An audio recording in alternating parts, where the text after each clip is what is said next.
यह रावण को भी नहीं पता था कि हनुमान जी कौन हैं। शायद आपको पता नहीं होगा कि भगवान शिव ने रावण को क्या वरदान दिया था। क्या आप जानते हैं कि मां पार्वती सतयुग में भगवान शिव के साथ किस रूप में थी?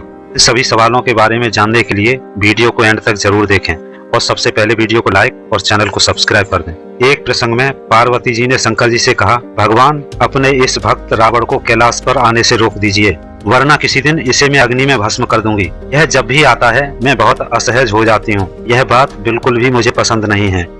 आप इसे समझा दीजिए, यह कैलाश में प्रवेश ना करे। शिवजी जानते थे कि पार्वती सिर्फ उनके वरदान की मर्यादा रखने के लिए रावण को कुछ नहीं कहती हैं। वह चुपचाप उठकर बाहर देखते हैं। शिवजी को देखते ही वह हाथ जोड़कर प्रणाम करता है। प्रणाम महादेव।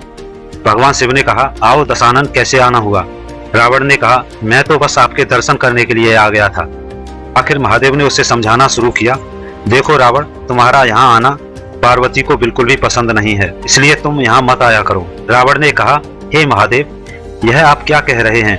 आप ही ने तो मुझे किसी भी समय आपके दर्शन के लिए कैलाश पर्वत पर आने का वरदान दिया था, और अब आप ही वरदान को वापस ले रहे हैं। भगवान से बोले, ऐसी बात नहीं है रावण, लेकिन तुम्हारे क्रियाकलापों से पार्वती परेशान रहती हैं, और किसी दिन उन्होंने तुम्हें श्राप दे दिया तो मैं भी कुछ नहीं कर पाऊंगा, इसलिए तुम्हारे लिए बेहतर यही होगा कि यहाँ पर ना आओ। तब रावण ने कहा, फिर तो आपका वरदान मिथ्या हो गया। तब महादेव ने कहा, हे रावण, मैं तुम्हें आज एक और वरदान देता हूँ।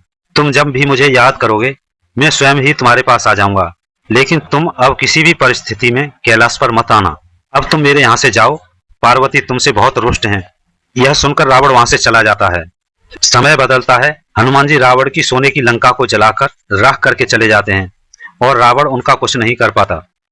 वह सोचते सोचते परेशान हो जाता है कि आखिर उस हनुमान में इतनी शक्ति कहाँ से आई।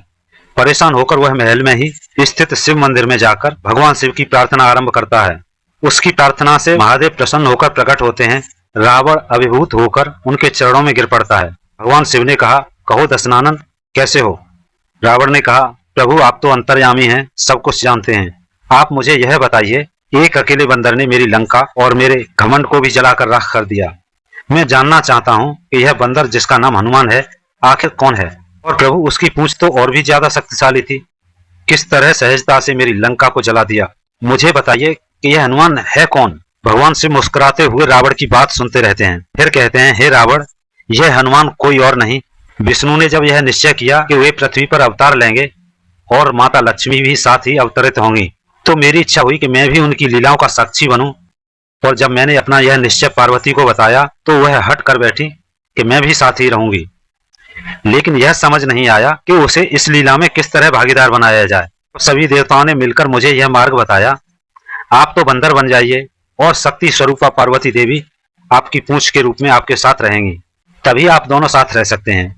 और उसी अनुरूप मैंने हनुमान के रूप में जन्म लेकर राम जी की सेवा का व्रत लिया, और शक्ति स्वरूपा पार्वती ने पूंछ के रूप में, और उसी सेवा के फलस्वरूप तुम्हारी लंका का दहन किया गया। अब सुनो रावण, तुम्हारे उद्धार का समय निश्चित आ गया है, अतः श्री राम के हाथों तुम्हारा तो उद्धार होगा ही, पर मेरा परामर्श है तुम युद्ध के लिए सबसे अंत में जाना, जिससे कि तुम्हारा समस्त राक्षस परिवार भगवान श्री राम के हाथों से मोक्ष को प्राप्त कर सके और तुम सभी का उद्धार हो जाए। भगवान शिव द्वारा रावण को सारी परिस्थिति का ज्ञान हो जाता है, और वह उसी अनुरूप युद्ध की तैयारी करता है और अपने पूरे परिवार को राम जी के समक्ष युद्ध के लिए भेजता है, और सबसे अंत में स्वयं मोक्ष को प्राप्त होता है। दोस्तों, अगर वीडियो अच्छा लगा हो तो कमेंट में जय श्री राम जरूर लिखें।